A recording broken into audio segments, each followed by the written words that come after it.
Ever wondered how ChatGPT actually works? It's not magic, it's clever pattern recognition. Let me break down the tech behind the AI everyone's talking about. A large language model, or LLM, is an AI trained on billions of words from the internet. Think of it as a super smart student who's read everything. It learns patterns in how words connect and relate. The large part means it has millions of parameters. Think of these as tiny adjustment knobs that help it predict what word comes next in a sentence. LLMs learn through something called transformer architecture. Imagine reading a sentence with a missing word. Your brain uses context clues to guess it. LLMs do exactly this, but at massive scale. They process tons of text, learning which words typically follow others. This isn't understanding in the human sense, it's pattern matching on steroids.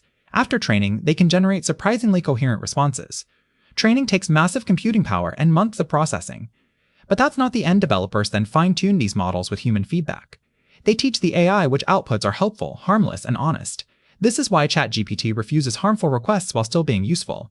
It's like coaching a student after giving them foundational knowledge. LLMs are powerful because they work with language, humanity's primary tool for communication. They can write, translate, code, and explain concepts. But remember, they don't truly understand.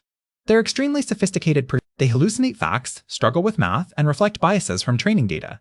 Knowing their limit is crucial for using them wisely. Hit subscribe for more AI concepts explained simply, and drop a comment. What AI topic confuses you most? Let's explain it next.